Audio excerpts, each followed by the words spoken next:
Bom dia a todos e todas, prazer a gente se encontrar aqui nesse 46º Círculo de Reflexão.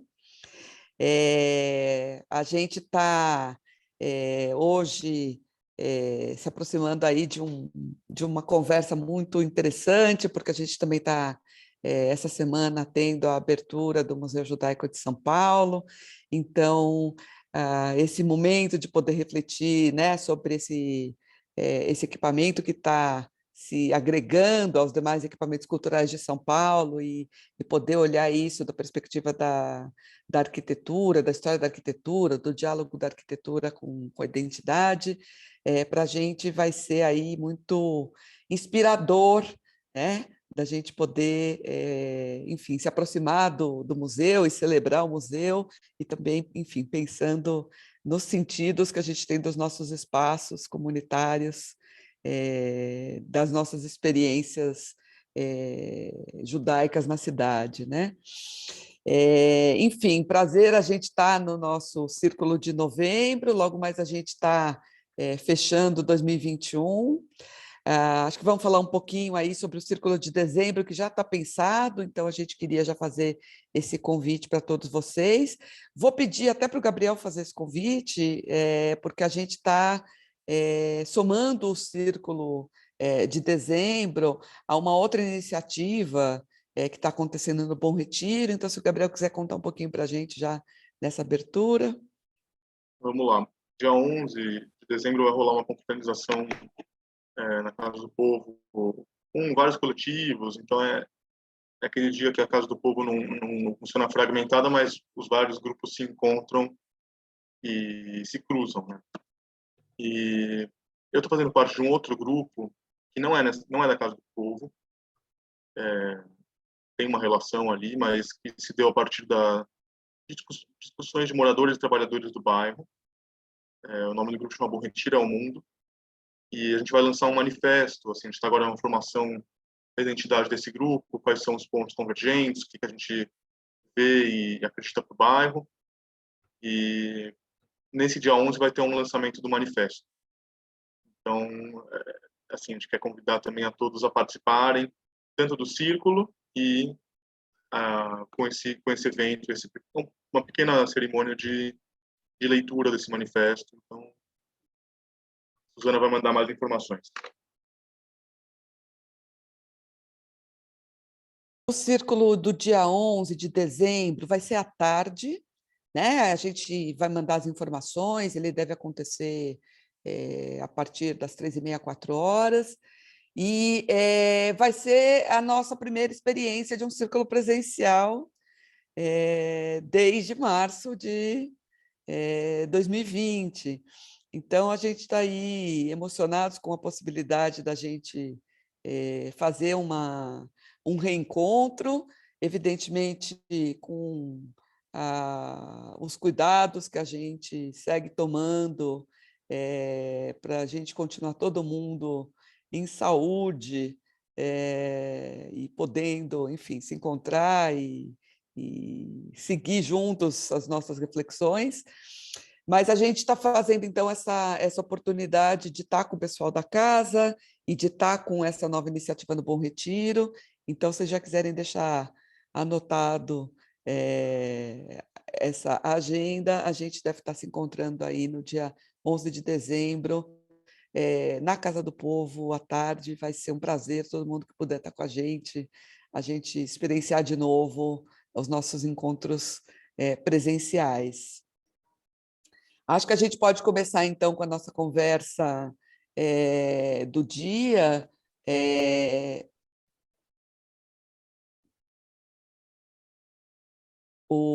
Passo a palavra, então, para o Gabriel, que está trazendo para a gente uma apresentação de um artigo que ele produziu, pensando aí sobre, enfim, o contexto todo da história do Museu Judaico e do próprio prédio do Museu Judaico. Deixa o Gabriel apresentar. Acho que para a gente é uma honra ter mais uma vez essa fala do Gabi com a gente. A gente sempre tem esse prazer em ter, né, as pratas da casa trazendo as suas pesquisas e as suas reflexões. Então, estamos felizes aí de poder ouvir esse produto dos estudos do Gabriel nesses últimos tempos.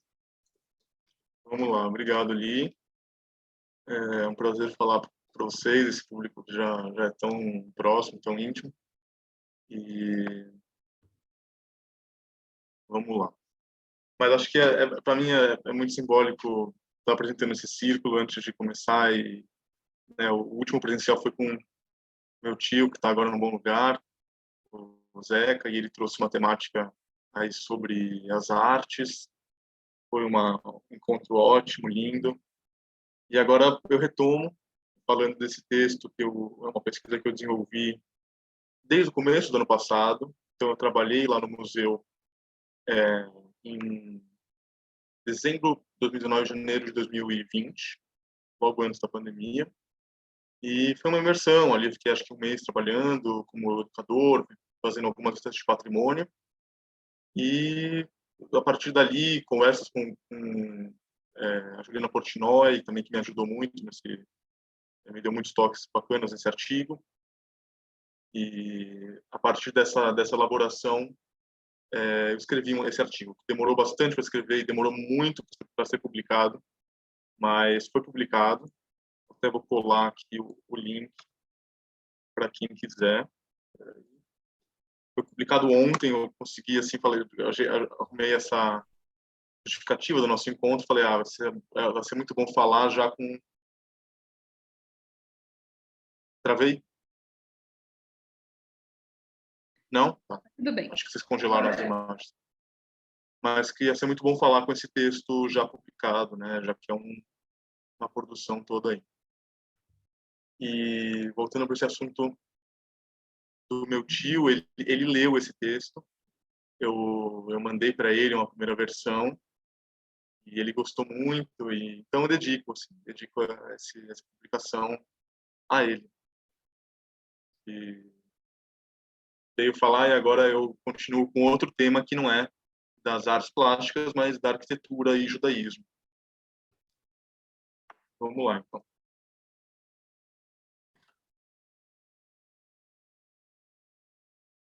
Eu fiz uma apresentação, eu acho que é sempre bom trabalhar com imagem. Mas antes de chegar nesse recorte do museu, que é um objeto muito interessante para analisar a identidade judaica e a arquitetura, eu quero dar uns passos antes e dizer um pouco como eu cheguei ali para pesquisar nesse tema, nessa intersecção entre arquitetura e arte, entre espaço e judaísmo, entre arquitetura e judaísmo, arquitetura e identidade. E tudo começou quando eu fui para o Shnat, morar em Jerusalém, e eu conversei com o professor Euler, e se interessou, falou, você vai lá, então vamos fazer uma pesquisa, e eu comecei a estudar Jerusalém. E quando eu cheguei lá, eu me deparei com um livro do Heschel, que é o Shabbat, que é o significado para o homem moderno. E esse livro, ele coloca, inclusive o Bruno Zé, que é esse teórico, ele cita o Heschel e ele coloca o tempo sobre o espaço no judaísmo. Então, o judaísmo como essa experiência da diáspora, que é mutante, que é assim fragmentada, mas que a grande unidade judaica é o tempo, é a celebração do Shabat, a leitura da Torá, que se dá tempo mesmo no mesmo momento temporal e não espacial. E aí eu cito aqui para começar essa provocação do Zev, que para mim foi uma provocação inicial ali. A concepção temporal sempre prevaleceu, pois o judaísmo não é redutível, sob nenhum ponto de vista, a uma concepção espacial. A própria ideia judaica de Deus a nega radicalmente. Então aqui ele está colocando assim o tempo sobre o espaço. E isso me incomodou muito. Como, né, eu que lido com o judaísmo, lido com a arquitetura e lido com o espaço, não consigo ver e não consigo justificar enfim, essa relação de Deus com o lugar. E eu comecei estudando Jerusalém. E aqui eu trago dois trechos introdutórios para falar sobre essa noção de Deus como lugar, né? Não, eu acho que é uma leitura muito parcial essa que coloca no tempo. Ela tem seu sentido, mas Makom é um dos nomes de Deus. E tem esse Bereshit Rabbah no Talmud que fala: Rav Huna diz no nome de Rav Ami: por que chamamos a Deus o lugar, a Makom? Porque ele é o lugar do mundo e o mundo não é o seu lugar. Então aqui coloca Deus como o lugar do mundo. Esse é um conceito que sempre me interessou muito. Então o mundo existe em Deus. É uma metáfora como se fosse o mundo um objeto em formação e esse lugar de Deus é o lugar uterino. É um útero que rodeia e que circunscreve essa existência do mundo. Então, o mundo só existe nesse lugar de Deus. E aqui é um outro conto racídico que faz uma referência a essa passagem talmúdica. Perguntaram ao Rabi Pinchas, por que Deus é chamado lugar? Makom. Ele é certamente o lugar do universo, mas deveriam chamá-lo assim, não apenas lugar. Ele respondeu, o homem deve entrar em Deus, de modo que Deus possa envolvê-lo e tornar-se seu lugar. Então aqui é a perspectiva racídica que traz esse campo metafísico e encarna na existência humana. Então, do homem que deve entrar nesse lugar de Deus, para que Deus possa envolver e tornar o seu lugar. Então, eu abro com essas passagens e conto um pouco desse processo da pesquisa enfim, uma pesquisa que eu pesquiso desde 2017 e nos últimos tempos eu tenho elaborado menos. Esse artigo foi, acho que a última produção que eu fiz em relação à arquitetura e espaço-judaísmo, mas começou com Jerusalém, com esse objeto que é o umbigo, né, o eixo cósmico da percepção do lugar na nossa tradição. Então, Jerusalém como centro, né, aqui nesse mapa medieval, entre a Ásia, a África e a Europa, nessa concepção do mundo medieval, Jerusalém está no umbigo. E tem um trecho talmúdico que fala que Israel está no meio do mundo, Jerusalém está no meio de Israel, o templo está no meio de Jerusalém e o Kodesh HaKodashim está no meio do templo. Então, essa noção de algo que vai espremendo e condensando e vendo um ponto muito referencial. Então, nessa perspectiva, o espaço de Jerusalém é o lugar absoluto. É o lugar onde toda a tradição se autorreferencia. E por mais que Jerusalém foi destruída muitas vezes e o templo não está mais lá, como foi, ele continua sendo um lugar referencial. Então, todas as sinagogas do mundo se voltam em direção, aqui no Brasil, ao leste, na China, ao oeste, na Etiópia, ao norte. Então, Jerusalém continua sendo um lugar referencial da nossa experiência judaica diaspórica. E, inclusive, em Jerusalém. Isso é muito bacana. Quando eu passei Yom Kippur em Jerusalém, e a última coisa que se fala em Yom Kippur é Shanabá, Yerushalayim, mesmo estando fisicamente na cidade de Jerusalém, a gente está espiritualmente longe da cidade celestial de Jerusalém. Então, Jerusalém se tornou uma cidade mítica e um lugar já inalcançável. E eu estudei, enfim, outro objeto que eu me dediquei bastante foi o muro, foi o Kotel, como esse lugar do fragmento e o lugar mais sagrado do judaísmo, mas que ao mesmo tempo não é o templo, né? São algumas pedras que sobraram ali de um muro. E eu coloco essa imagem aqui que eu não comentei, que é a Sukkah, e que é o que eu coloco aqui essa primeira cisão que eu percebi entre o lugar sagrado no judaísmo, que é entre o absoluto, esse do templo, do cótel, do lugar que é a referência de si mesmo, e o relativo, a Sukkah. Em um dado momento do ano, as pessoas erguem, criam esse espaço na maior simplicidade e depois desfazem.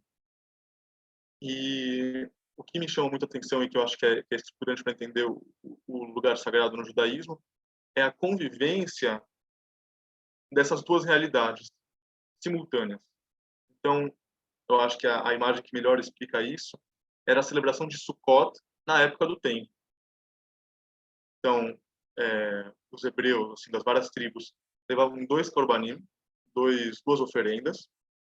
Uma, e aí eles levavam e montavam as barracas e a Sukkot ao redor do templo. E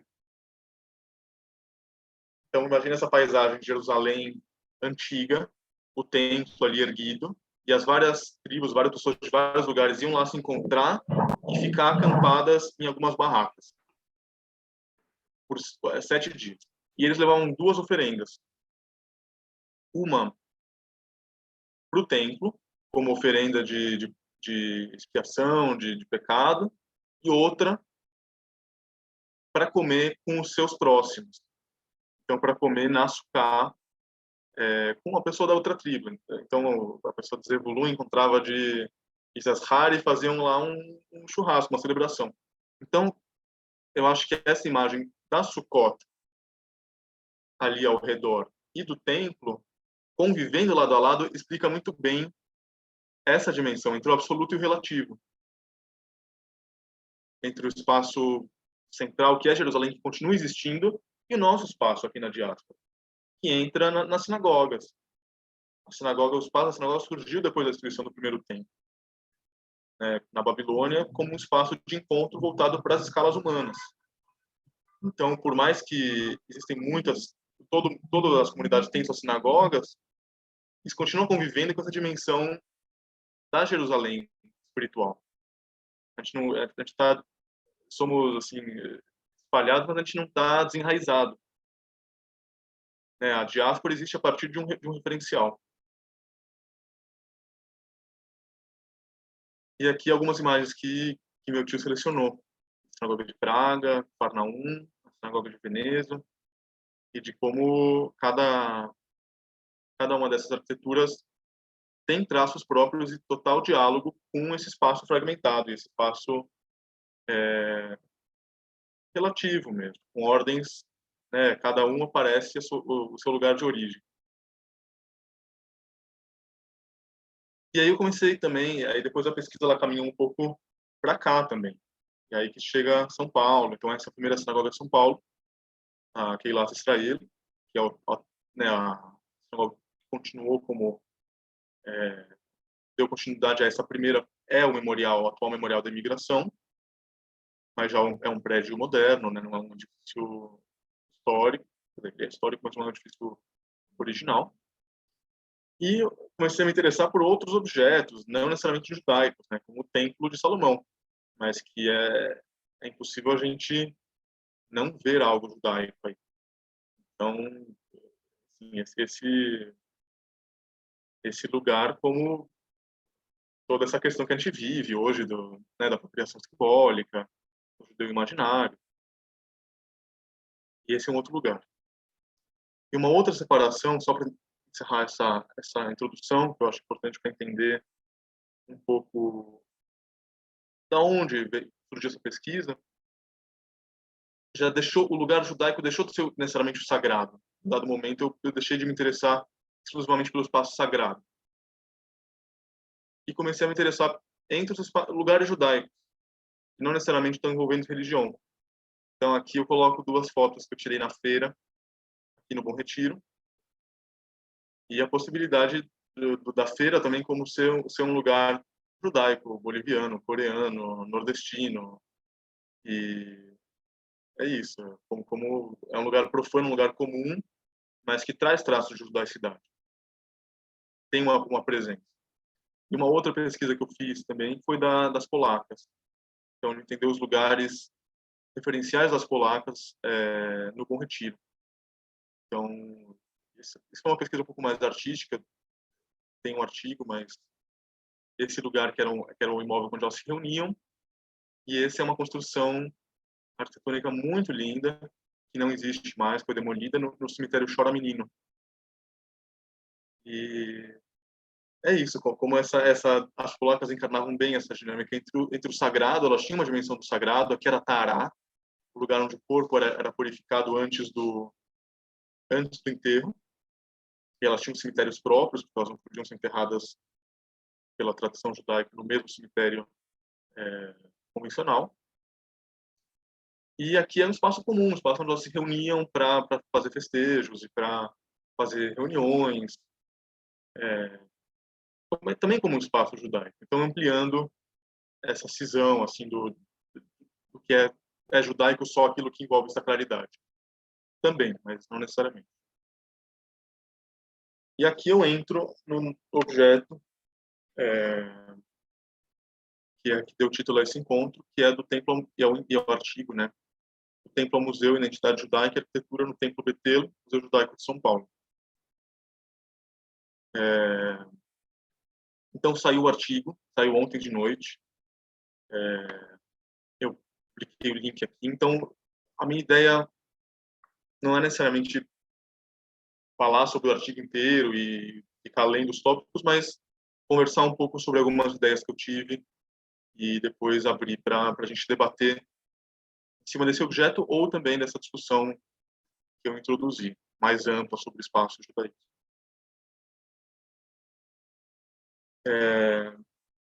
Vou pegar um script aqui, porque senão posso esquecer algumas coisas.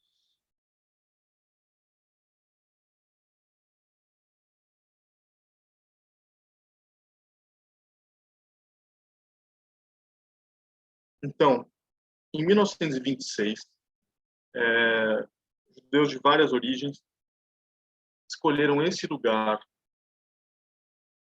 na rua Martinho Prado, a rua Anhanguera, e aqui a 9 de julho, na época era córrego, para fundar a primeira grande sinagoga de São Paulo. 1926. A primeira sinagoga de São Paulo é datada de 1908 ou 1912.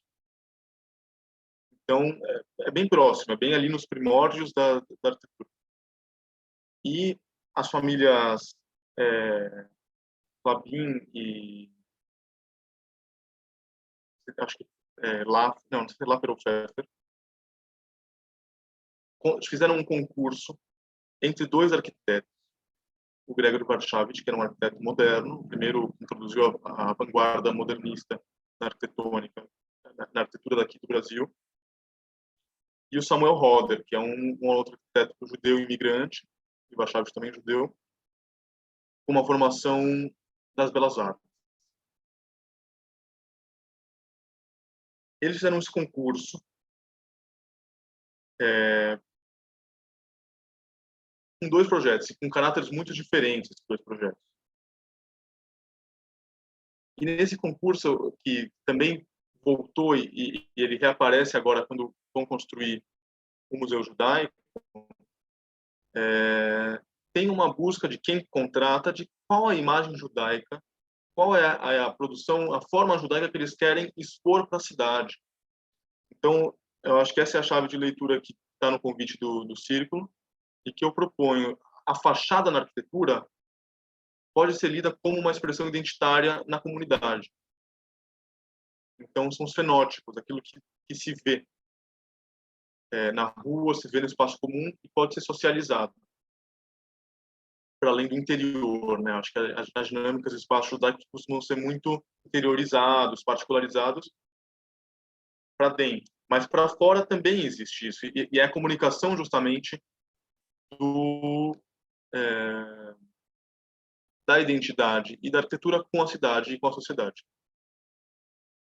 E isso acontece nesse momento do museu também. Eu vou falar um pouco essa conversa, que é um espaço para ser aberto mesmo.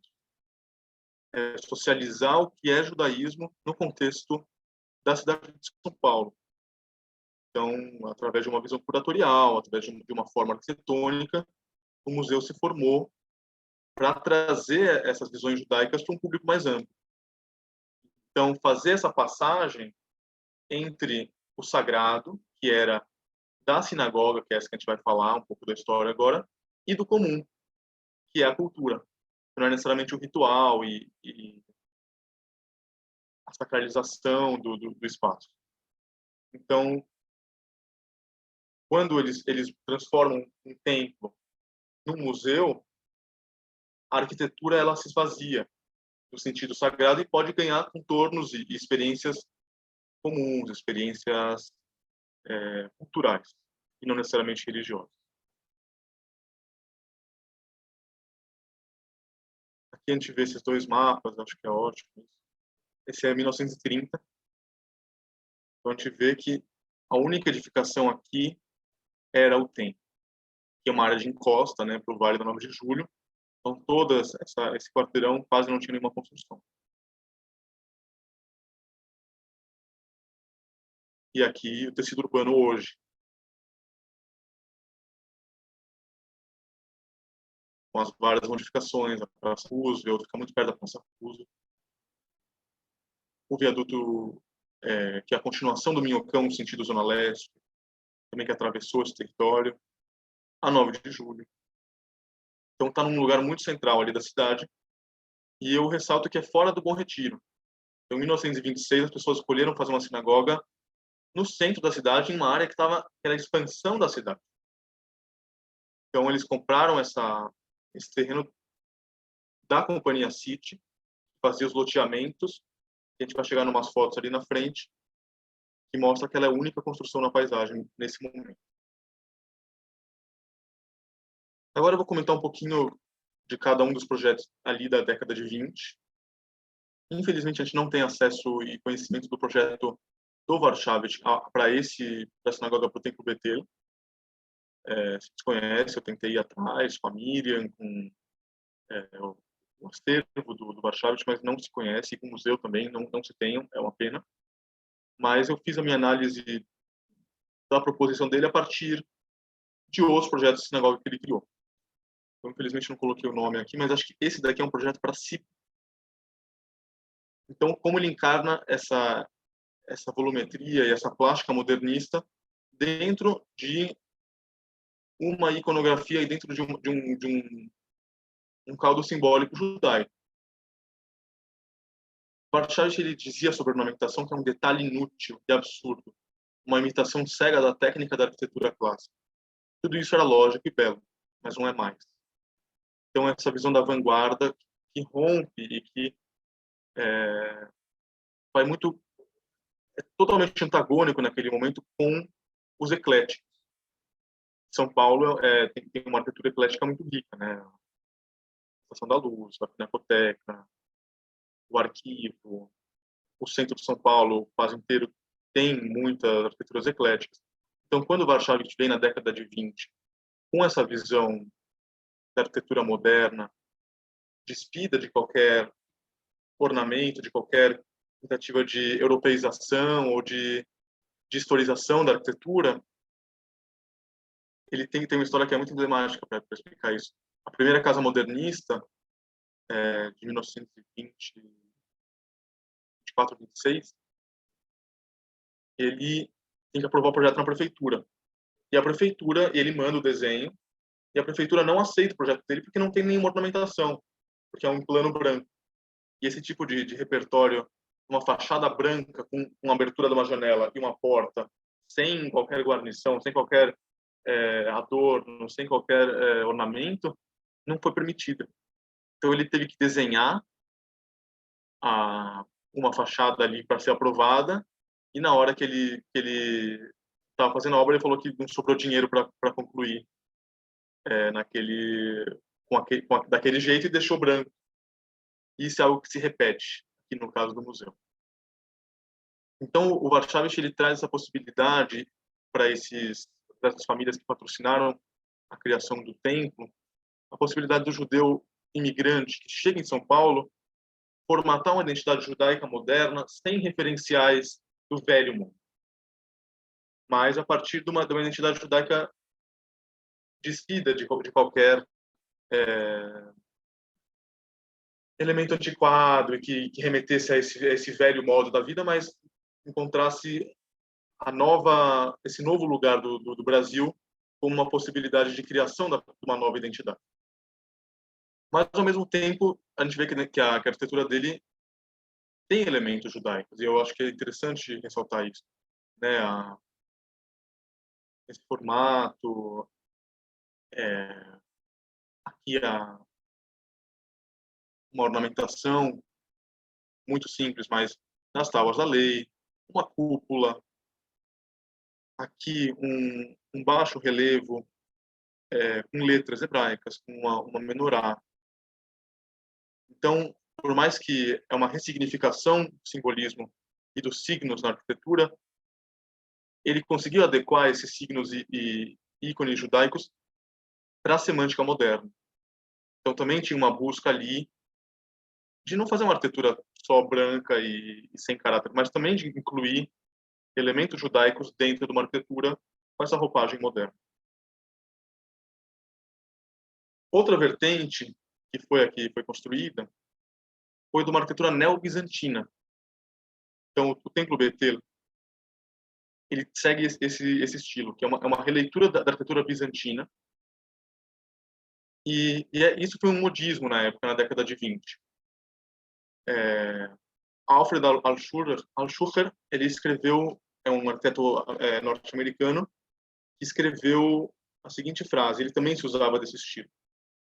Os arquitetos e construtores de Constantino e Justiniano foram inspirados pelas artes e estilos das raças subjugadas ao domínio do Império Romano, sendo razoável assumir que o desenvolvimento do estilo da arquitetura bizantina tomou e incorporou os temas existentes de origem judaica. Então, essa tentativa de encontrar uma raiz comum a todas as diásporas, que remete lá atrás ao Império Bizantino, como um lugar onde muitos judeus de várias comunidades diferentes viviam, e ele faz essa interpretação de que, como o estilo bizantino pegava coisas das várias culturas que viviam no Império Bizantino, por consequência, tem algo judaico ali. Então, pode ser lido como uma linguagem comum. E historicista, né, sobre as diásporas judaicas. E que foi ressignificado na década de 20, nessa tentativa de uma formulação de uma identidade arquitetônica judaica ligada também ao momento do sionismo. Então, de uma criação de uma identidade arquitetônica na Palestina na época, que figurasse algo em uma expressão judaica. Então, é próximo também a essa busca de Bezalel, da escola de Bezalel. Quem escreve sobre isso é a Nath Falbel, um artigo também que ela fala bastante bem sobre o templo. E aqui acho que essas duas imagens, né? Essa é um templo em Cleveland, Estados Unidos, 1924, e o nosso templo Betel aqui, 1928.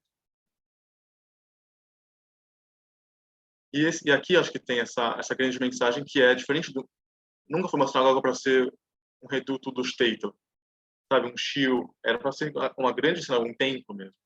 Só esse nome já é diferente, né? A gente não está tão acostumado a chamar sinagoga de templo. Então, está escrito na fachada aqui, que essa seja uma casa de oração para todos os povos. Então, a escolha dessa arquitetura bizantina foi realmente para as várias diásporas, pessoas que vêm da Romênia, da Bessarábia, da Ucrânia, da judeus safaraditas, consigam encontrar uma referência e uma linguagem comum e que todos tenham uma referência. Então, por isso escolheram, naquele momento, essa arquitetura historicista neobizantina. Tem os dois exemplos. Aqui é o grande sinagoga do Rio de Janeiro, foi feito por um arquiteto italiano, então não é neobizantino, mas também é um paralelo desse mesmo momento, e um caso muito parecido ao Betel no Rio de Janeiro. E aqui, uma outra construção neobizantina da década de 40 e 50, está no Paraíso, a Catedral Ortodoxa. Também tem, você vê, elementos muito parecidos, frontão, várias cúpulas sobrepostas, arcos. E aqui, duas fotos que eu consegui com a Companhia City, deles, terrenos para apartamentos, grandes edifícios, vendas a longo prazo. E aqui o viaduto Martinho Prado e o templo, com uma única construção na paisagem. E essa é muito boa. É o templo, uma foto de 1938, e o Vale do Anhangabaú, construído na encosta. Então, a construção da sinagoga foi a primeira a usar concreto armado em São Paulo. E foi feito, então, por ter um concreto armado muito antigo e ter tá justamente em um lugar com muita umidade e perto de um rio, esse foi um dos fatores que demorou muito para o museu conseguir abrir as portas. Então, foi uma obra muito longa e resolveu questões estruturais muito severas. Questões estruturais você resolve do dia para a noite. Então, por isso, esse foi um dos fatores que demorou para o museu ficar pronto. Gabi, Diga. uma pergunta. É o Vale do Saracura, pode ser? É o Córrego de Saracura. É Que o Vale do é Anhangabaú, né? Não, porque eu estou pensando, aqui é 9 de julho, não é? É verdade, é o Saracura. Tem É o razão. Saracura. Ele, É porque é ele isso, chega lá Ponte no Anhangabaú. lembra, mas é isso, é o Saracura aí. Exato. E aí tem um acidente de percurso que eu acho que eu coloco de que para não ficar nesse negócio o Warchavchik moderno e o Roder eclético e uma dualidade, eu acho que esse edifício ele tem alguns capítulos interessantes. Então, a comunidade privilegiou fazer essa fachada super linda para comunicar com a cidade e para colocar essa imagem judaica no centro, mas o interior, diferente dessa daqui do Rio de Janeiro, o interior é super ornamentado, tá, tal. O interior da Betel não tem ornamentos. Então, você pode olhar para aquele interior e entender que são planos modernos, planos sem signos, sem ornamentos. E aí, em uma entrevista, Samuel Roder, que foi o arquiteto, relata: a sinagoga, de acordo com o meu projeto, nunca foi construída. Ninguém quer dar dinheiro para terminar. Se fosse terminada, como vi no templo de Kiev, cidade natal dele, que era uma maravilha. Tinha ornatos, pinturas, mas aqui está tudo nu, branco, não tem decoração. E isso me chamou muita atenção, porque justamente no momento o Warchavchik naquele momento ele não tinha tantos trabalhos. Então, como ele era casado, era muito amigo ali do Segal, da família Klabin, ele foi chamado para acompanhar a obra no momento do acabamento. E ele que fez essa finalização da obra. Então, esse interior passou pela visão dele. Então, tem ali também uma influência, provavelmente, desse interior que ficou despido. E eu atento para isso, né, de como a comunidade privilegiou ornamentar e investir na fachada e menos no interior. Tá? E depois a gente vai retomar essa discussão com o projeto atual. Então, um breve histórico ali né, o templo da década de 30 até a década de 70 foi um dos principais sinagogas de São Paulo. Vários casamentos, a minha própria tia Raquel Mizrahi casou lá, e enfim, foi uma sinagoga de muita pujança.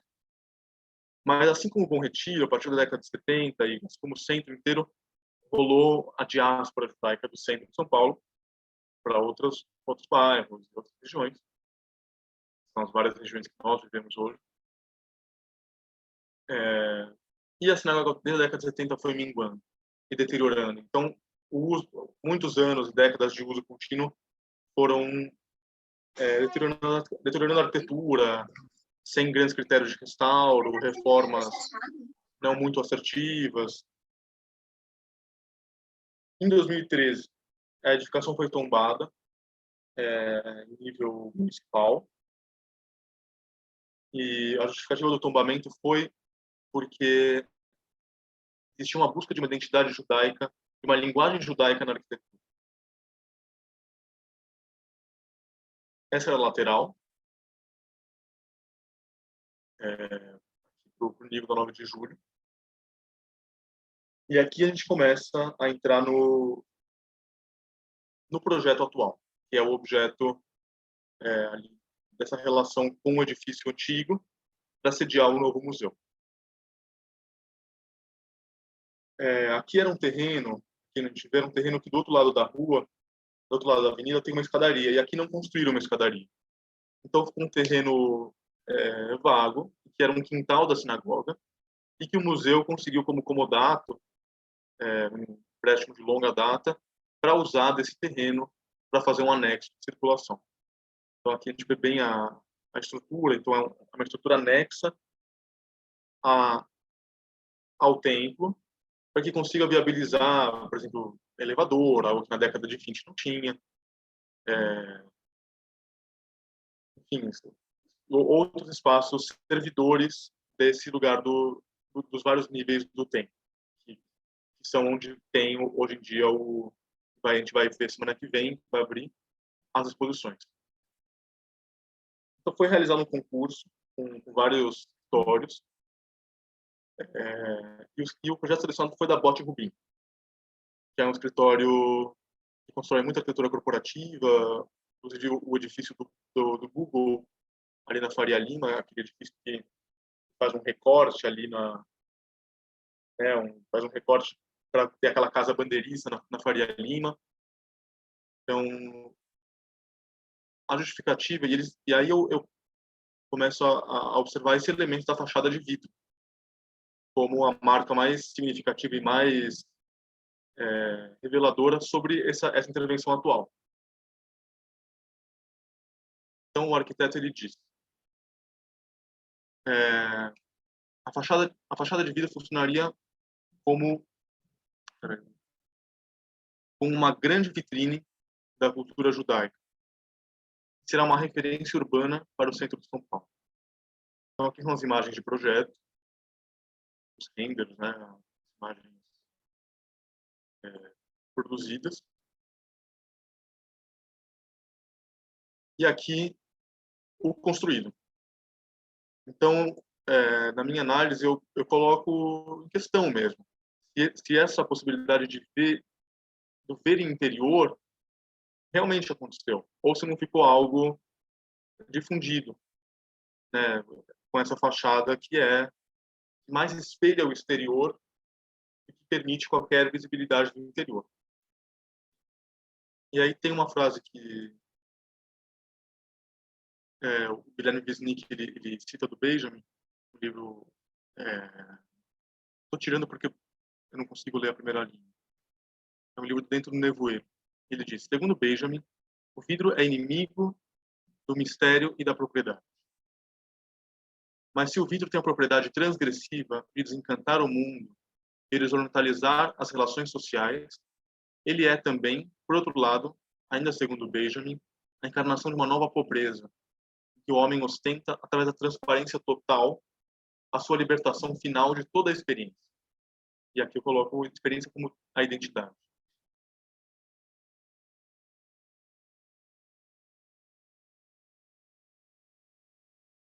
A fachada de vidro ela não evidencia nenhum elemento judaico interior, mas ao contrário, reflete a própria paisagem exterior da Avenida 9 de Julho. O intercâmbio almejado entre edifício e cidade não se dá pela ótica da transparência.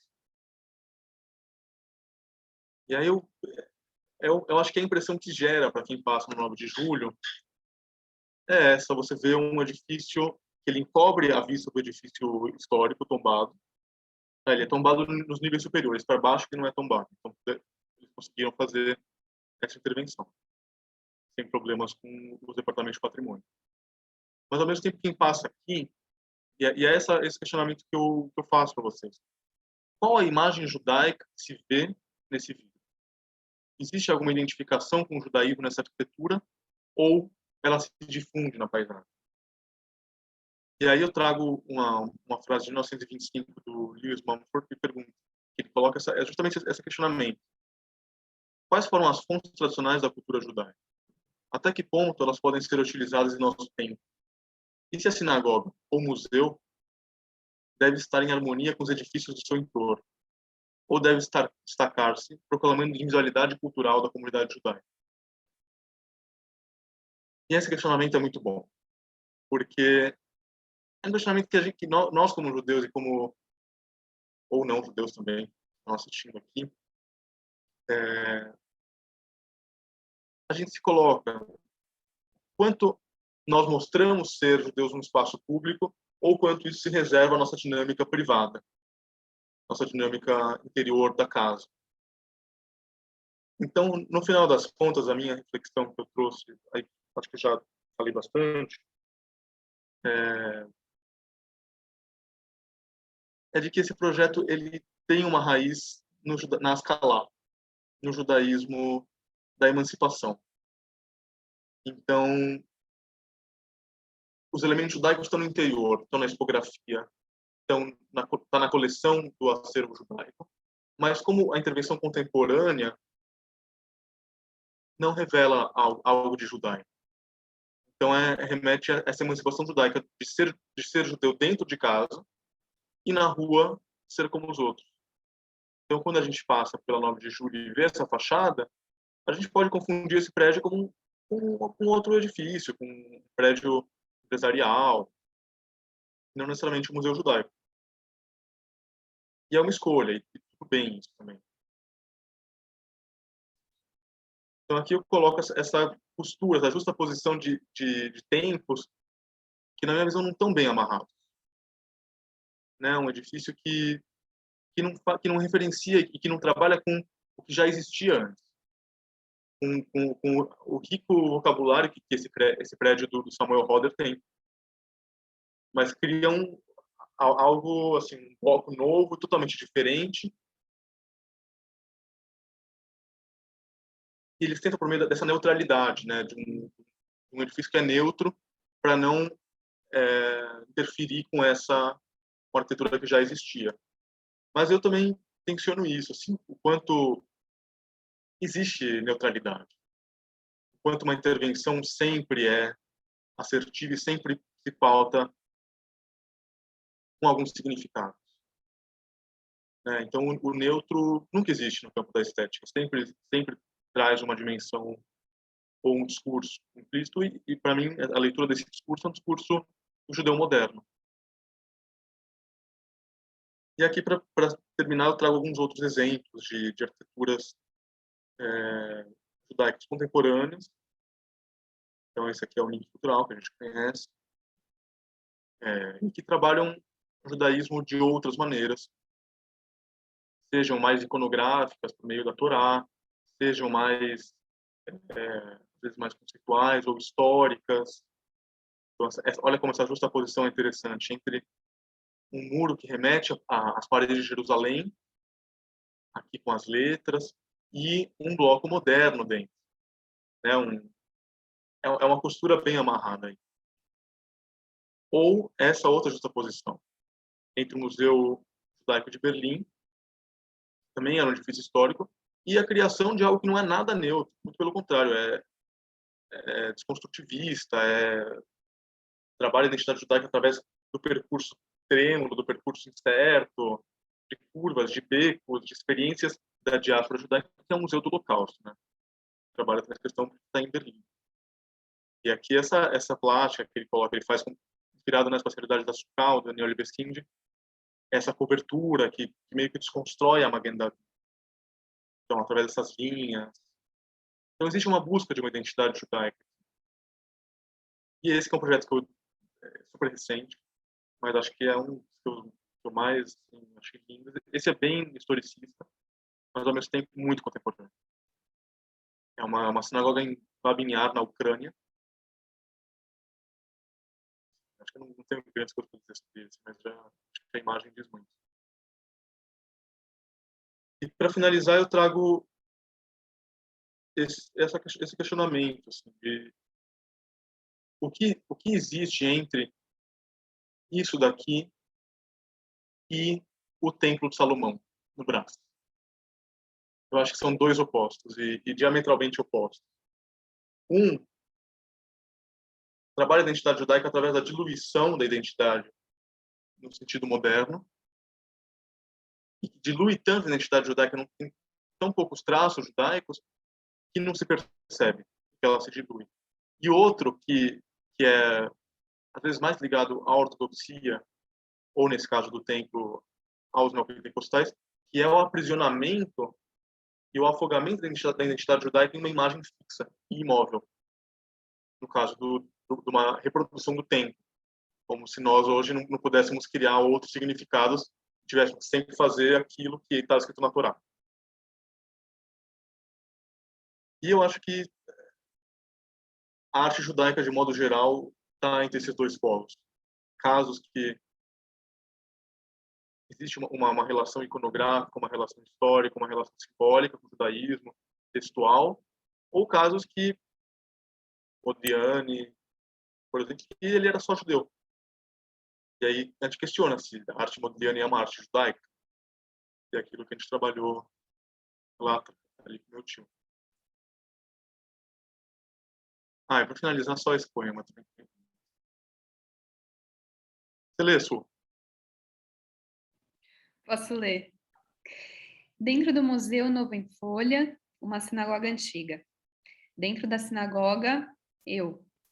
Dentro de mim, meu coração. Dentro do meu coração, um museu. Dentro do museu, uma sinagoga. Dentro dela, eu. Dentro de mim, meu coração. Dentro do meu coração, museu. Não coloquei o título aqui, mas é o Poema Infinito do Yehuda Amichai.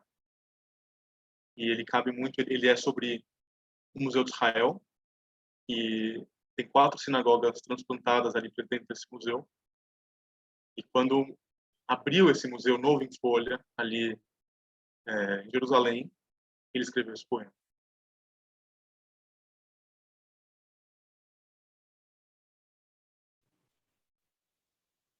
É isso. Agora podemos conversar. Muito legal. Olha, a gente pode começar com 2 perguntas aqui, que eu vou ler. Uma do Geraldo e uma do Horácio. Estou vendo também que tem algumas mãos levantadas, que eu já vou chamá-los. E aí, gente, Geraldo e Horácio, se vocês quiserem falar alguma coisa depois, sintam-se à vontade para abrir o microfone e já conversar com o Gabriel aqui, tá? Vamos lá, primeira pergunta do Geraldo. Uma pergunta que ele tem quanto à imagem da lateral. Eu acho que era quando você estava mostrando a imagem lá da construção, né, nova. Por que cobrir a fachada lateral com outra obra? Não prejudica a visão do templo pela 9 de julho? Sim, prejudica, mas ao mesmo tempo, como arquiteto, eu teria construído alguma coisa lá, e acho que os 8 propostas do concurso de arquitetura colocaram intervenções ali naquele lugar. Porque ele é bom, porque ele cria uma circulação vertical. E realmente fecha a leitura da 9 de julho, e é uma perda. Mas eu acho que isso poderia ter sido feito de um jeito que não ofuscasse, que permitisse uma transparência e uma visão. Mas foi uma escolha de projeto mesmo, e tem seu sentido. Usar aquele trecho, que é um espaço de cidade que era ocioso, e incorporar aquilo para dentro da arquitetura. E, ao mesmo tempo, faz um conceito arquitetônico bem legal de você entra pela Martim Prado, consegue descer um elevador e sair pela 9 de julho. Isso é bacana, mas encobre, né? E acaba que a 9 de julho tem muito mais circulação do que a Martim Prado. Então, a fachada de vidro vai ser muito mais vista, já é muito mais vista do que a fachada do templo. Gabriel, só respondendo desculpe, ao Gabriel, é uma escolha, né? Então, não sou arquiteto de jeito nenhum, então, mas eu não teria feito essa escolha porque me parece que ela tira a mensagem da fachada é muito forte, você descreveu, né? Não precisa nem dizer. E a mensagem de vidro, assim, para mim, assim, meu feeling, né? É assim, nossa, mais um prédio de escritório, mais um prédio de vidro tipo Berrini, tipo Faria Lima, sabe? Não, acho que ela esconde alguma coisa que deveria ser mostrada. Claro que, sei lá, outros arquitetos poderiam ter resolvido de outra forma. Aqui dá para ver bem, né? E claro que ela ficava um pouco perdida, né? Antes, porque é o que você disse, Gabriel. Era o espaço, o pessoal não circulava aí. Eu entendo que essa fachada daqui de baixo, talvez, né, essa fachada daqui de baixo, ela não é tão expressiva. Ela é realmente uma fachada que abre para a cidade, mas que não tem tanto desenho aqui. Aqui para cima, sim. A gente vê essa volumetria. É um jogo ali de volume, se cria o espaço interior, com a cúpula, é muito bonito. Gabriel, Mas, diga. Você sabe o que tinha nesses 3 andares? O que funcionava Salões nos de festa. 3 andares são, né? Quer contar? Acho que você deve saber mais do que eu. Não, eu contei 3 andares lá. Então você sabe o que tinha lá antes? O que funcionava? Eram salões de festa, Samuel. 3?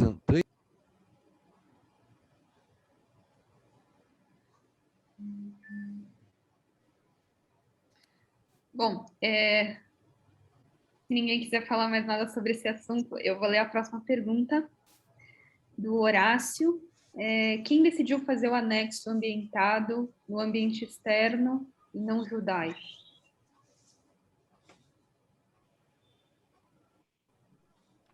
A internet está uma travada aqui, eu ver se muda de lugar para ver se melhora. Conseguiram me escutar? Sim. Você escutou a pergunta, Gá? Eu escutei, mas acho que a imagem de vocês está travada. Mas tá dando para me escutar? Tá sim. Sim. Deixa eu reler a pergunta.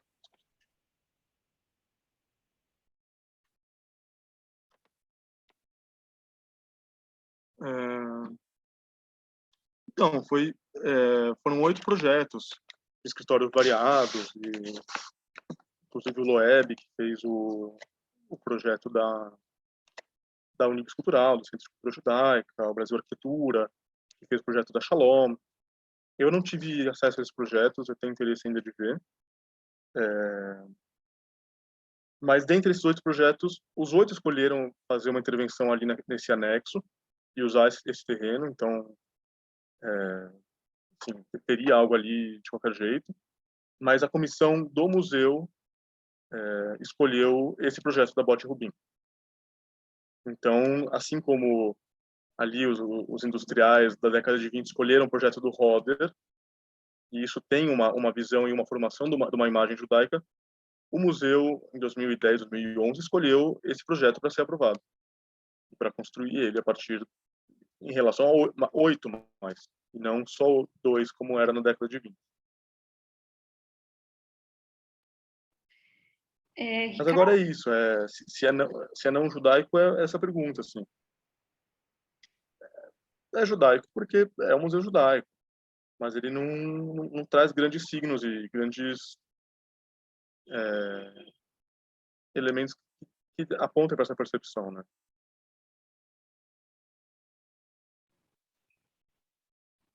Ricardo, se quiser falar. Oi, Gabriel. É o seguinte, digamos, tratar de questões urbanas. É certo que a circulação na Avenida 9 de Julho é muito maior do que em cima, né? Mas é uma circulação basicamente de veículos, né? Tirando as pessoas que estão lá no ponto de ônibus, quem é que vai ver passando lá de carro? Eu já passei por lá, é uma avenida muito movimentada, você não tem como olhar para o lado, né? Então, eu não sei se está se perdendo tanto nesse sentido, porque pouca gente passa a pé ali, é uma avenida de trânsito, né? Não é um lugar que você consegue contemplar. Eu posso ter passado por ali dezenas de vezes, mas eu não sei quais são os prédios que estão ali, não dá para ficar olhando, né? E outra questão é quanto à iluminação. À noite também ele fica mais transparente com as luzes internas acesas, porque durante o dia a gente está vendo que ele reflete a paisagem urbana, mas como é que fica à noite? Sim, você tem razão, Ricardo, sobre esse fluxo do 9 de julho. Mas, assim, uma visão mais a longo prazo e daquilo que eu e meus amigos arquitetos urbanistas da FAO e de outros grupos valorizam é uma cidade voltada para as pessoas. Então, a gente nunca pode privilegiar, só porque uma avenida hoje tem esse caráter de trânsito voltado para carros, que aquilo não possa ser diferente. A cidade está sempre em transformação e a 9 de julho é uma avenida que pode começar a ter fachadas ativas e fachadas que voltem, né, uma permanência e estimulem a passagem de pedestres para lá. E, ao mesmo tempo, por mais que você passe de carro e é rápido, você vê a cidade está lá, né? Não é diferente de um túnel que você entra e não vê nada. A cidade está ali, por mais que você veja ela a 50 por hora e não a 3 por hora.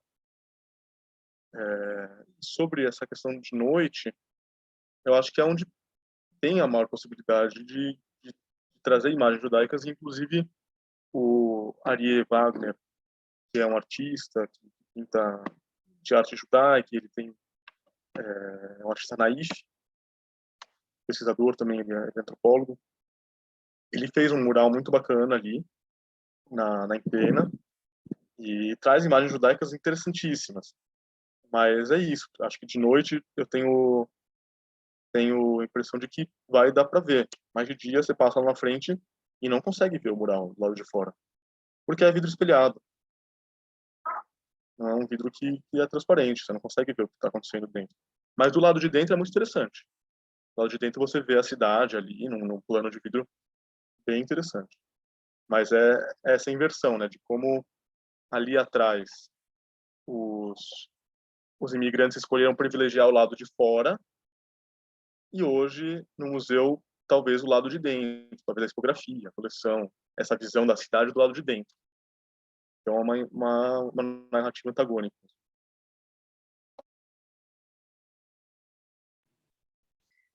André?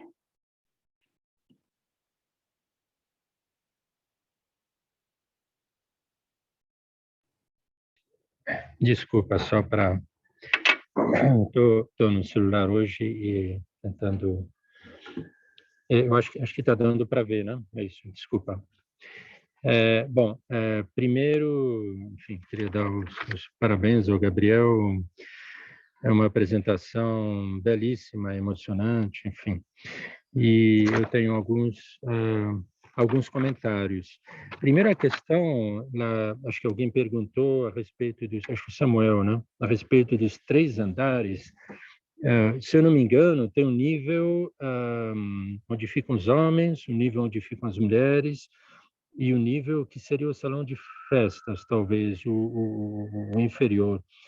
E se eu não me engano, em 1959, quando a sinagoga da abolição foi reformada, a comunidade da sinagoga, então, era uma arquitetura, também não sou arquiteto, queria frisar, mas muito parecida de algumas sinagogas da época do Cambuci, por exemplo, e o prédio foi demolido para fazer um outro prédio, acho que era o ano de 59, se não me engano, a gente ainda não tinha chegado aqui no Brasil, e a comunidade da Sinagoga da Abolição foi fazer os serviços ali, que era perto, porque ali no Bexiga, Bela Vista, e aí foi fazer os serviços nesse salão de festas da Betel. Então, é o nível do subsolo, salão de festas, enfim, e durante o tempo que foi reconstruído, enfim, foi reconstruída a sinagoga o templo, né? Na verdade, é o templo, também chamado templo, né? Assim como o Betel. Em 59, a comunidade foi fazer os serviços lá, nesse salão de festas. Segundo eu soube depois, chegamos aqui em 62. Então, por volta de 59, foi ocupado o salão de festas.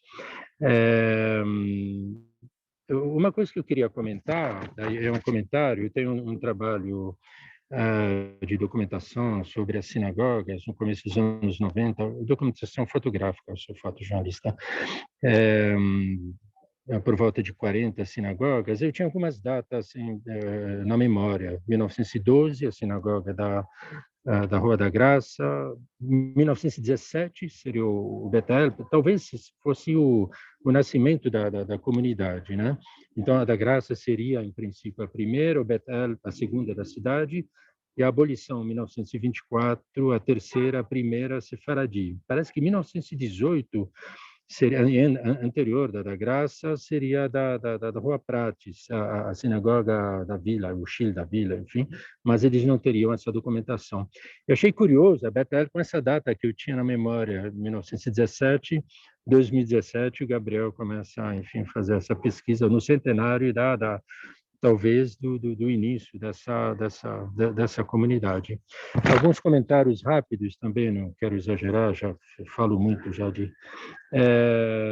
mas uma coisa interessante é a questão da decoração, né? Aí tem o Wachowski, né? Que faz ali essa parte de dentro, assim como a Casa Modernista ali que fazia parte do Museu da Cidade, onde eu trabalhei 10 anos no educativo lá. E é interessante esse interior e exterior. O exterior, realmente, a sinagoga é impressionante. Acho que não tinha nada de tão impressionante, acho que nem naquela época, talvez depois, mas enfim, e olhe lá. E essa ideia da decoração externa e dentro a simplicidade me remete talvez a essa ideia dos mandamentos, não farás imagem, né? Que pode ter várias interpretações, mas talvez uma questão de você se concentrar no rito, na reza, etc. e tal, eu acho que talvez fizesse mais sentido, diferentemente, por exemplo, de outras sinagogas, a gente vai, bom, a própria abolição, com aqueles vitrais, mesmo Cambuci, com os desenhos ali, e mesmo a CIP também, aqueles vitrais dos signos, enfim, do zodíaco, enfim, então, talvez faça sentido essa decoração externa e dentro a simplicidade que talvez ajude a concentração. E também essa ideia de interno externo, eu não concordo, novamente, não sou arquiteto, eu acho que não me lembra a Berrini, de jeito nenhum, né? Esse projeto. Talvez mais o Beaubourg, o Centre Pompidou, né? A Berrini eu vejo mais linhas angulosas, assim. Aqui tem essa coisa arredondada. Eu acho que me chamaria mais atenção, fica mais parecido com o Centre Pompidou, o Beaubourg, do que Berrini. Enfim, é só uma... E outra coisa ainda dessa questão interna, e quase terminando ali, externa, eu lembro, a gente vai ver aqui, por exemplo, no Bet Rabat Central, a reprodução da casa do Rebbe. Eu acho que isso acontece em várias sinagogas no mundo, né? Reproduzir a fachada e dentro é uma coisa completamente diferente. E ainda, aí agora, talvez encerrando, essa questão de marcar, quer dizer, a gente vai ver muitas entidades judaicas com aquela parede ali, a gente pode citar, inclusive até aquela gigante da Veiga Filho, uma parede assim, como que escondendo de uma certa forma aquilo que está do lado de dentro. Tem uma barreira, é uma barreira, aqueles blocos também horríveis, né, de concreto na frente, posso citar São Vicente de Paula e até mesmo a Rua da Graça, né? E aí você precisa agendar a visita, enfim, isso independentemente de pandemia, e agora levar a carteira de identidade, enfim, para ver uma simples exposição. Enfim, eu acho que tem essa barreira, e é interessante agora ver no caso de Betel, essa fachada, essa outra fachada de vidro, enfim, eu acho que o projeto realmente belíssimo. Foi um prazer assistir essa apresentação e queria dar os parabéns, enfim, e é o comentário que eu quis fazer. Desculpa o tempo que eu tomei, mas era isso. Obrigado. Muito bacana, André. Ótimos comentários. E legal essa lembrança mesmo do Rabada, acho que é bem na linha assim da criação dessa imagem fixa, que grupos ortodoxos que buscam figurar algo muito muito ali figurado e até um pouco imóvel, né? Então essa reprodução do templo, a reprodução ali do Crown Heights, então.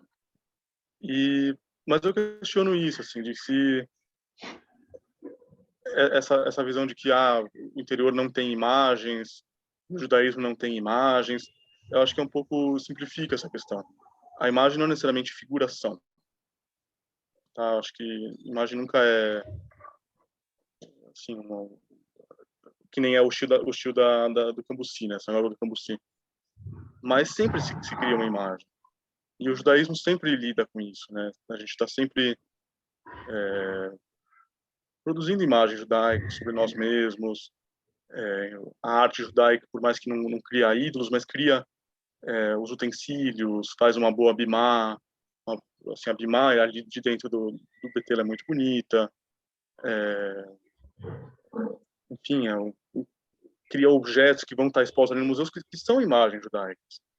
E que, ao mesmo tempo, não acho que afastam a gente desse contato com Deus, mas aproximam através do embelezamento. Então, por que a gente canta a Torá quando cada nusach, cada tradução tem um jeito de cantar? Isso não é uma mitzvah. A mitzvah é ler a Torá. Mas se canta porque se embeleza o jeito da gente cumprir a mitzvah. E isso não é um afastamento, não é uma aproximação. Eu acho que esse contato com a beleza não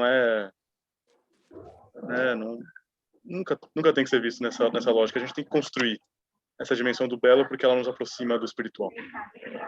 E aí entra a questão da música, como você bem falou agora.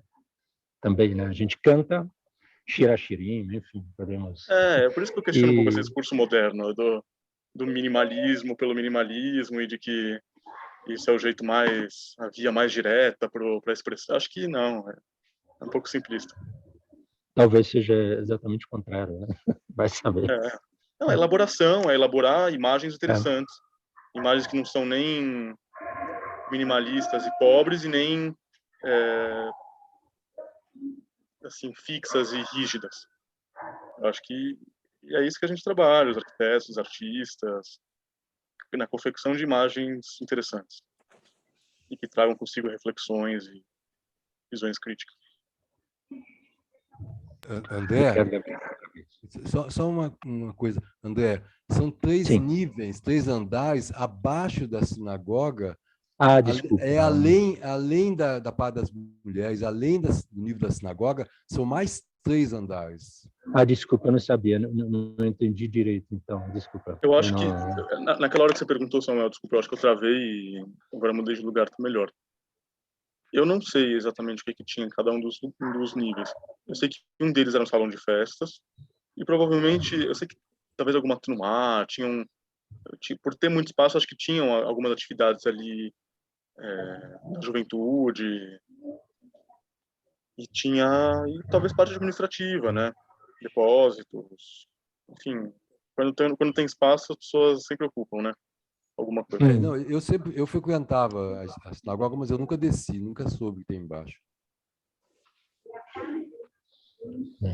Pode ser que a Bnei Brit teve um tempo presente lá também, antes de ter o prédio lá da Rua Caçapava. Acho que teve um tempo que a Bnei Brit ocupou parte daquele edifício também. Não ainda. Bom, gente, estamos aqui caminhando para o final. A gente ainda tem mais 3 perguntas. Eu vou ler agora a da Esther. Na época da construção da sinagoga, havia alguma relação identitária do lugar com a comunidade judaica ou foi uma escolha pela expansão da cidade?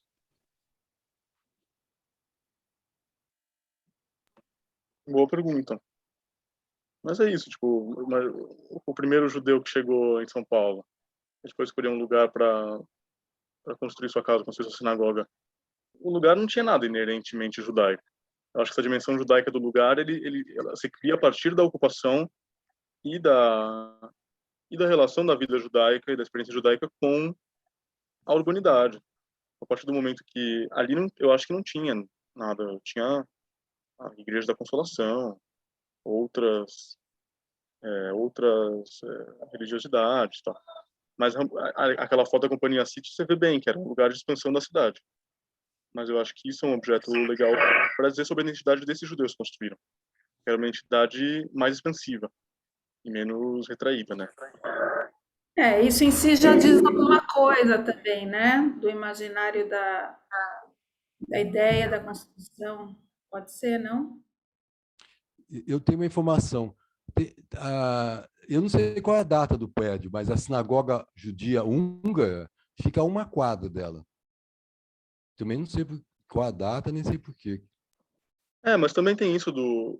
Né, falar só de Bom Retiro às vezes fica um pouco demais. Mas tem a comunidade sefaradi, né? O Daniel e o André podem dizer bem melhor do que eu. Mas a primeira sinagoga da abolição, ela ficava mais perto dali do que do Bom Retiro. Eu soube que me contaram que na hora de escolher um lugar para a sinagoga, eles haviam pensado, tinha a possibilidade de ir para o Paraíso. E aí alguém teria comentado: o Paraíso, você está louco? Quem é que vai nos levar até lá? É muito longe. Enfim, e aí resolveram ficar ali no Bexiga, na Bela Vista. Depois teriam se arrependido, entre aspas, de a gente devia ter ido no Paraíso. É um pouco como imaginar a hebraica em 1954 ou por aí, enfim. Naquela época não tinha marginal, não tinha absolutamente nada, e até lá é muito longe, na realidade, hoje em dia, mas eu acho que teve essa, e acabou, e a que o Samuel está falando, a SIP, a Sinagoga Israelita Paulista, eu acho que ela é bem posterior, essas três que eu tenho na memória, Rua da Graça 17, Rua da Graça, a Chile, ali da Vila 12, Graça 17, Betel, Graça 12, de novo, a Prates da Vila 8, Graça 12, Betel 17 e Abolição 24. A CIP, com a Sociedade Israelita Paulista, enfim, ou Sinagoga Israelita Paulista, ela é bem posterior. André, não é essa que eu estou falando. Eu estou falando, a uma quadra tem a sinagoga húngara. Sim, dos húngaros. Mas de que data que ela é? Que data que ela é? Isso eu acho que talvez os anos 40, alguma coisa assim. Eu não sei, não tenho ela na memória. Mas é posterior, com certeza é posterior. Enfim. A abolição é um caso, só vou falar rapidinho, mas é um caso muito trágico, né? Dessa primeira sinagoga sefaradita, e foi demolida muito recentemente pelo Silvio Santos para construir aquele empreendimento, e aí hoje em dia tem aquele grande impasse nesse mesmo quarteirão que arrasaram, que demoliram todas as construções, e infelizmente não deu tempo de ser tombada essa, né? Porque sem dúvida justificaria. E aí hoje em dia tem a grande disputa ali entre o Silvio Santos, que quer fazer um empreendimento comercial, e o Teatro Oficina, que querem fazer o Parque do Bexiga, ali onde ficava a abolição. Então, a palavra é trágica, realmente. Eu fazia parte da diretoria, fui voto vencido, eu nunca teria saído ali do Bexiga, enfim. E quando a gente chegou, bom, aquela antiga já não existia mais, era 62, aí o prédio que veio depois, 59, enfim, diz que os arquitetos dizem que é uma coisa muito arrojada para aquela época, tem aqueles vitrais, né, um pé direito gigante, enfim, aqueles vitrais de 9 metros de altura, depois foram desmembrados ali no Jardim Paulista, aliás, a 2 quadras onde eu moro, mas, enfim, eu nunca trocaria aquele endereço por esse, porque as pessoas não queriam ir mais para o Bexiga, queriam ir para os Jardins, e a palavra é tragédia. Gente, vou ler agora a pergunta do Samuel. O Templo de Salomão seria uma manifestação adicional da Israel das marchas evangélicas, representada pelas bandeiras de Israel e pelos símbolos judaicos? sem dúvida, Samuel. É um pastiche ali, é um negócio de pegar um ícone máximo da arquitetura bíblica e criar ali. Realmente, eu estive lá e recomendo as pessoas. Não entrei no templo, mas estive ali na esplanada. Eles trazem tamareiras de Israel, trazem pedras de avião para construírem as pedras de Jerusalém. Então viram realmente assim, uma busca e uma ansiedade por construir aquilo de um jeito bastante esquisito e bastante de querer trazer o original, como se fosse o que vem de Israel é mais valoroso Israel imaginária, né? e rola até é bem imaginário mesmo aquele espaço e fantasioso também. Tem ali do lado eles têm como se fosse não sei não, é um lugar temático ali de uma tenda bíblica. Colocam uma cúpula dourada para também remeter a Jerusalém. Não sei, é uma elaboração que não vem de campos assim de uma produção tradicional, né, uma produção do escritório de arquitetura, mas é um objeto arquitetônico que surgiu ali de uma dimensão enorme e que tem muita coisa a ser estudada e muita coisa a ser observada sobre aquilo lá. Então, sobre essa questão que a gente discute, que o IB discute bastante, na forma de um objeto arquitetônico que eles construíram ali. E não é pequeno, porque você pesquisa no Google Templo de Salomão, e aí você vê o artigo lá do Templo de Salomão, o histórico, antigo, e depois tem ali um verbete falando sobre o Templo de Salomão no braço.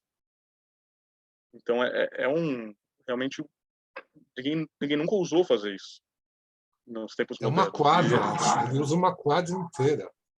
São, acho que 4 quadras, é muito grande. Vocês conhecem o filme da Yael, o vídeo que ela fez do templo? Conhecem, Gabriel? Sim. Gente, acho que agora é a Lúcia.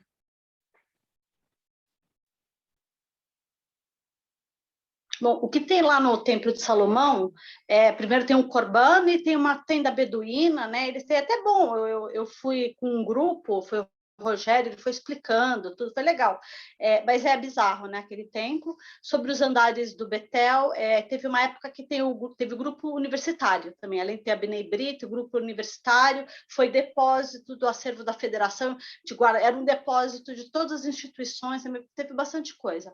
Mas o que eu queria perguntar, Gabriel, eu queria que você fizesse um exercício assim de arquiteto e fizesse um comparativo entre os dois espaços que dialogam com a cidade, que tem o privilégio, de uma certa forma, de ter o memorial, né, da imigração judaica e o museu, que você fizesse um comparativo desses dois espaços do ponto de vista da intervenção arquitetônica para dessa mudança de funcionalidade dessas sinagogas e, se possível, enfim, sobre o projeto expográfico. Como que você vê essas diferenças? É isso.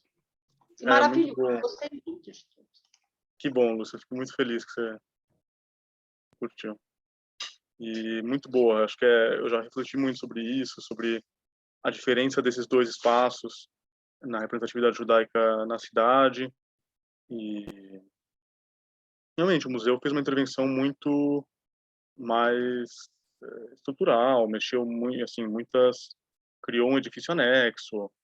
Ali, por exemplo, eles não têm uma mudança na fachada. Então, a percepção da cidade, ali no caso aqui no Bom Retiro, do Memorial da Imigração e Holocausto,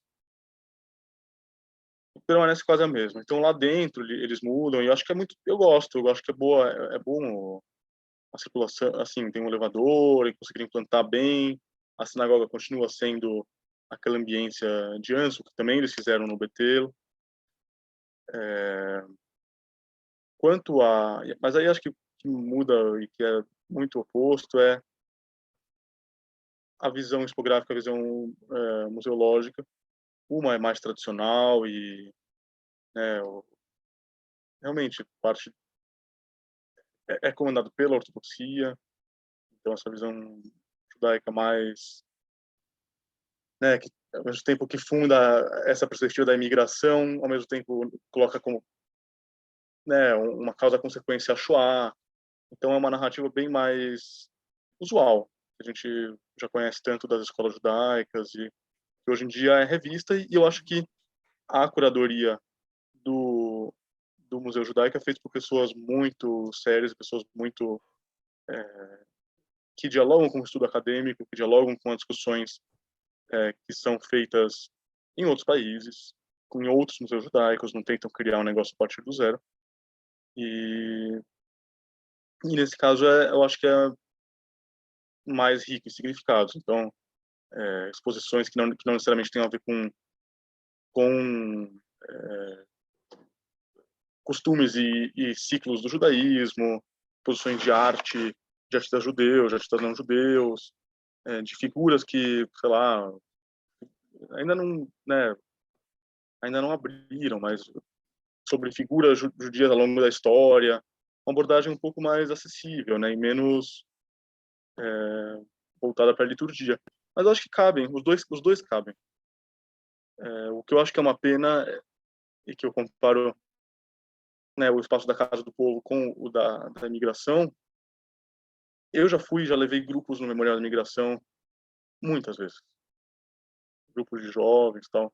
Toda vez eles me revistam, pedem meu RG. Tem que marcar horário ali com semanas de antecedência. Então não é convidativo, só reforça essa espacialidade judaica que muitos amigos, por exemplo, arquitetos meus que não são judeus, reconhecem como aquele caixote que o André falou. Para muitos amigos arquitetos meus, a arquitetura judaica fala, tem aquelas caixas na frente, né? Aqueles portões, aqueles muros altos. Então esses são signos de arquitetura judaica que as pessoas conhecem no senso comum. O Museu Judaico e a Casa do Povo são lugares singulares, porque o museu não quer tentar não ter esse aparato muito que separa e realmente integrar com a cidade. Eu trabalhei lá no ano passado, não sei como vai ser agora, mas realmente era muito acessível. Não tinha aquelas muitas barreiras, e eu acho que isso só tem a ganhar, porque deixa o judaísmo não um tema só para ser tratado em núcleos judaicos, mas algo que pode dialogar com a cidade.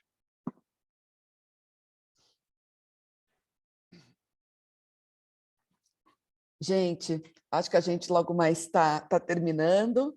Acho que o Gabriel deu uma aula incrível aqui sobre essa questão dos espaços e do vínculo com identidade. Eu fiquei pensando o quanto a gente tem falado muito socialmente nos dias de hoje em visibilidade e invisibilidade, né? O que a gente percebe, vê, acho que nessa tua leitura do que sim, é possível que a gente queira ver coisas da 9 de julho e que imagem a gente oferece a quem é passante, mesmo que seja de automóvel, talvez queira depois parar lá e permanecer, né? Mas eu acho que a gente acaba, né, lembrando de outros percursos históricos mesmo, que essa questão da visibilidade seria muito importante que a gente se ativesse, né? Então, quando André lembrou da Sinagoga da Abolição, quer dizer, eu acho que é uma referência, acho que é um marco até de importância da gente não perder esse lugar da abolição como um lugar de uma vivência importantíssima na cidade, que deveria, no mínimo, ter um memorial de lembrança a essa vivência judaica naquele espaço, né? Sim Parque do Bexiga, com o memorial da Sinagoga da Abolição, e não ao empreendimento comercial, shoppingzeiro, né? Que o Silvio Santos teve a desfaçatez de propor, né? Sim a prédios que trabalhem e possam ter essa vivência judaica interna, inclusive o próprio Unibis Cultural, que tem um passado vinculado à Casa de Cultura de Israel, e toda uma proposta lindíssima, né? E que precisa, sim, poder ter essa identidade exercida, né? Mais do que o ícone das barreiras de concreto na porta, que muitas vezes é pelo que é lembrado, né? Então, eu acho que quando a gente olha para a cidade e pensa em que mensagem da relação judaica com a cidade a gente gostaria de enfatizar, de oferecer, de construir conjuntamente, né? Eu acho que são essas as referências, e aí eu acho que você traz uma leitura que é uma leitura que pode trazer oportunidades, inclusive, de outros pensamentos criativos para aquela própria decisão que já foi tomada. Também uma decisão histórica, também um grupo que foi, né? E se a gente alguma hora for olhar quais são esses outros projetos, acho que a gente é um pouco na linha do Benjamin, né? A gente é um contrapelo da história. Teve outros projetos, teve o Warszawski, né? Ainda que até, se a gente for pensar, não era pessoalmente um cara religioso. Quando a gente vê a argumentação dele de não ornamentar em termos de verdade, o judaísmo opta por, né? Que vivência religiosa, né? Ortodoxo, o Warszawski, né? A gente vai pensar, não era, né? Então, eu acho que essa sua recuperação histórica, no diálogo entre as pessoas que pensaram esses espaços, que construíram esses espaços, que tiveram seus projetos colocados de lado, todos eles são uma construção muito importante, muito relevante da gente trazer para as conversas, né? Então, enfim, queria também parabenizar o Gabriel, acho muito lindo, né, a pesquisa que você vem desenvolvendo, a tua introdução inicial, essa discussão sobre o lugar do espaço no judaísmo, o espaço e o tempo, acho que são realmente uma inspiração mesmo, né?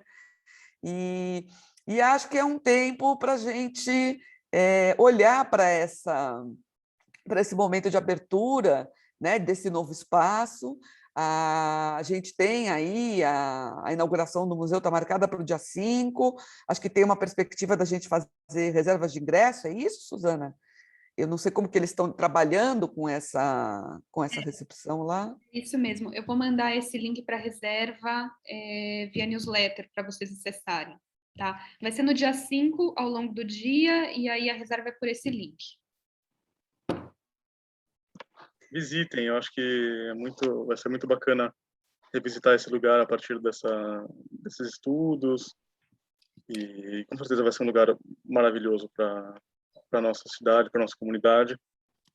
E a gente fez vasculhou, né, a nossa comunidade judaica paulistana através dos nossos edifícios, e isso é uma chave de leitura muito importante, de como a gente se situa no espaço, de como a gente constrói nossos espaços de convívio, nossos espaços de religião, e como isso, como todo espaço, como toda arquitetura, cria uma interface com a cidade. E é através dela que a gente funda a nossa relação com o nosso entorno e com nossos bairros. Eu acho que... Isso. E nossa relação com as pessoas também, porque é isso, os entornos são as pessoas da cidade e a cidade conosco, e que influências e que mensagens judaicas nesse sentido a gente está disposto a oferecer, né? Então, acho muito, muito bacana mesmo. Bom, gente, a gente... Compartilhei aqui, Li. Só deixa eu falar rapidinho. O artigo, né? Saiu ontem, eu consegui fazer ele sair a tempo. Então, a gente coloca depois na gravação, nos comentários, a gente pode deixar na descrição da gravação, a gente deixa também o link para o artigo do Gabriel, né? Eu lembro, no começo a gente falou aqui do nosso próximo círculo, que vai ser no dia 11, a gente vai ter essa oportunidade de fazer um encontro presencial na própria Casa do Povo à tarde, também com o lançamento do Manifesto Bom Retiro ao Mundo, né?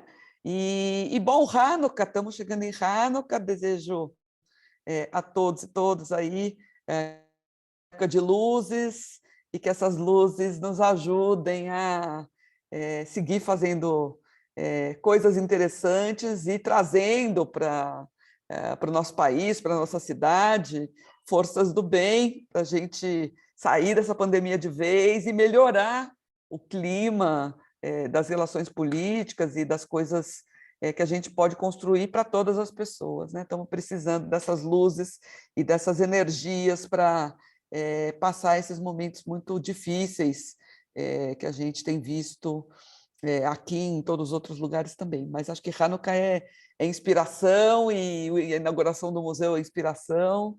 Acho que a gente se inspira para fazer essa passagem de ano aí também, de uma maneira aí de tentando renovar as energias e seguir com tantas outras coisas importantes para a gente lembrar e para a gente fazer. Então, Gitchabes para todo mundo. Obrigada, Gabriel. Obrigada, gente. A gente se encontra no dia 11 e, enfim, vamos ver com que perspectiva de fazer registro, enfim, que a gente consiga dar sequência aos contatos do Círculo também. Obrigada, gente. Obrigado, gente. Obrigado, Hag Sameach a todos. Hag Sameach. pessoal, Hag Sameach. Até dia 11. Tchau, tchau.